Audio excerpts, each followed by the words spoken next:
Hello, I'm Courtney, what's up? And today I'm going to be doing Crackpot theories on the third book in the An Ember in the Ashes series by Sahaba Tahir. So last Monday, the title, cover, and publication date for the third book in the Amber in the Ashes series got released by Mashable.com, and that article will be linked in the description box down below. If you haven't heard or read these books before, they are fantastic. I read both of them at the end of 2016, the first one being An Ember in the Ashes, and then there's a sequel, A Torch Against the Night, and they're just really fun. There's war, drama, insane stuff going on. It's crazy, but they're really good and fun high fantasy books, and I really like them, and I have book talks on both of the books, so if you want to learn more about this series, those book talks will be linked in the description box as well. But today I'm going to be giving my thoughts and opinions on the cover and title, as well as some theories I have. So let's get started. So the title for the third book in the Amber in the Ashes series is A Reaper at the Gates, and this book is coming out on April 10th, 2018. I'm just really thankful that I only have to wait a few more months for this book. Like, I thought this book was going to come out in August because I think A Torch Against the Night came out in August in 2016.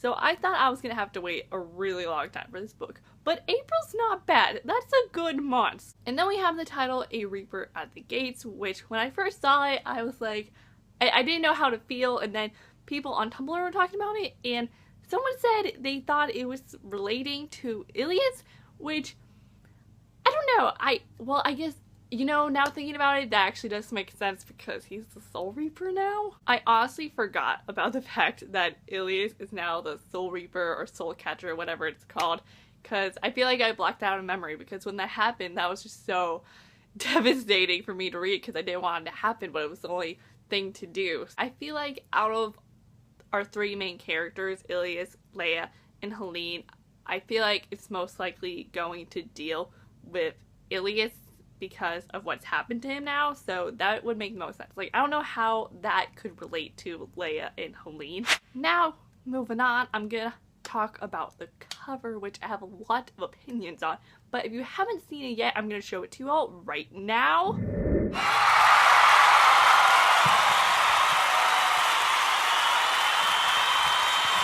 So my immediate reaction was, whoa, they changed all the covers. Like, even these two books are getting cover changes, and that was really surprising. I'm one of those people where I think series should get cover changes after the series is complete and it's been a couple years. Like with Percy Jackson, for example, you know, they just got cover changes 2 years ago because it was the 10-year anniversary, and that was like good timing. Like, I like how they did that. What annoys me about this is that the series isn't over yet, and plus this third book isn't gonna match these two. I will say that I do respect Sahaba Tahir for doing this cover change, because this is what she tweeted out on Twitter when all of this was announced. She said, "For the beautiful brown kids who deserve to see themselves on books, you're heroes too, and these covers are for you."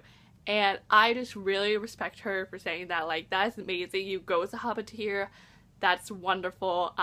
I love that she's doing this. But I can't stop that nagging thought I have inside my head, just being like, but when you buy the third book, it's not gonna match these two. Like, cause this one is so different. It's green, there's people on it, like, it's not the same. It's not gonna match, which makes me a little upset.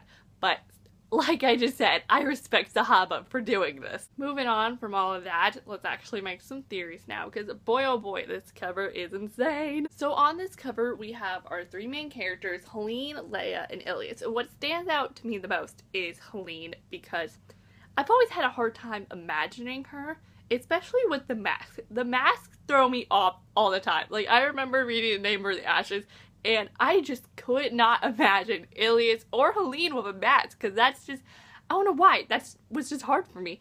And now, seeing Helene, like, this helps me so much. Helene looks ready to kill somebody. Like, I love Helene. After A Torch Against the Night, I am in love with her. She is fantastic. Like, why did I hate her in the first place? I actually do know why I hate her in the first place, but we're not going to talk about that. But she looks so kick butt with her armor and that really big and cool hammer. Like, she is going to smack somebody with that. Then there's Leia, who is looking cute as always, and I just noticed she's holding a dagger. I didn't notice that at first. Like, she's ready to kill somebody too because of what the government's done to her brother. Oh my gosh, I just remembered her brother is alive. And then there's Ilias, who has a hood over his head, and he's also holding two swords. It's not one. I just noticed he has a sword in his other hand. I wonder why he's wearing a hood. You can't really see, like, his eyes. You kind of can. Why you got a hood on? I want to see your beautiful face. So by this cover,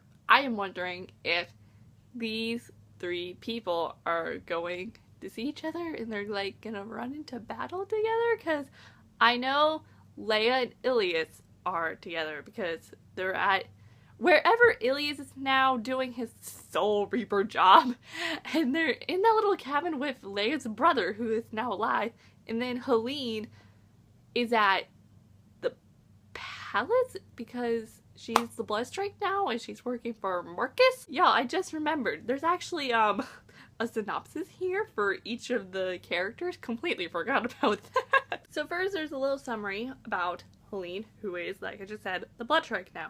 And oh, Marcus is the Emperor? I forgot about that. Oh man, I don't like Marcus. He can go choke. But it says he's haunted by his past and he's growing increasingly unstable, and Helene is trying to search for a way to hold back the approaching darkness. Her sister's life and the lives of all those in the Empire hang in the balance. Oh, I forgot about her sister. Oh, like that her other sister died, right? But there's still the other one who is, like, supposed to get married to Marcus. Oh, I forgot about that. Oh no, my poor baby. I'm seriously waiting for the moment Helene goes and kills Emperor Marcus, because Marcus got to go. Then it talks about Leia and how she's looking for a way to stop the Nightbringer, but while hunting for a way to bring him down, Leia faces unexpected threats from those she hoped would aid her and is drawn to a battle she never thought she'd have to fight. What does that mean? Leia needs to go, like, get her revenge on the Nightbringer, because oh my god, I hate him. I hate him and Keenan.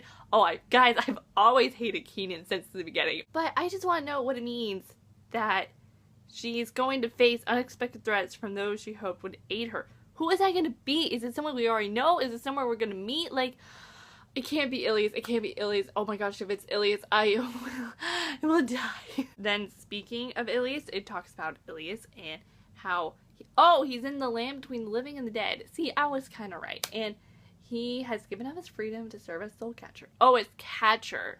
I was close. Catcher Reaper, same thing. But then it says, but in doing so, he has vowed himself to an ancient power that will stop at nothing to ensure Ilias' devotion, even at the cost of humanity. Honey, you already took his life away because he was dying, and now he's vowed himself to you. Is that not enough? Oh my gosh. This makes me so mad, because it's like, he already gave up his freedom, like it said. He's given up his life to do this job. Like, he's the Soul Catcher now, and he really can't leave this land or else something bad might happen to him. And now this power is trying to get more from him. What else does it want? He has vowed himself to this power. What else could it possibly want for him? Oh my gosh. I really want that power to be gone, honestly. Like, yes, I am glad that this power saved him because he was going to die. So this was really the only way to save him. But now it's like, alright, we gotta find a way to get this out of him, because I don't want Ilias to be in this land for the rest of his life. And now he has Leia because they're together, which, when that happened, I was like, thank God, because I've been shipping them since the dawn of time. And he has her to worry about now. He got to be with her and help her fight in this war. Like, they gotta stick together, but they most likely can't, because he gotta stay in that land to live. And it's like, no, I want you together. I want you fighting this war together. I don't want you to be apart. You've already been apart for so long. I just want you to stay together. But if I know one thing, I know that Zahaba is most likely not going to make this an easy process. They're most likely going to get separated, and something bad's probably going to happen to both of them. Like, I've already read 2 of her books. I have been heartbroken by both of them, so I'm most likely going to experience this feeling again when I read this book. But I think that's all I have to say for this Crackpot Theories video today. Overall, I am super excited for this book because I thought it was coming out this year, but then I found out that it wasn't, so that was pretty disappointing. So I'm glad to know that it's coming out in April. That's really exciting. I'm excited to be reunited with everyone. It's gonna be so good. Thank you all so much for watching this video, and I am Courtney, and I'll see you all next time with a new video soon, so I'll see you then. So bye! Yo!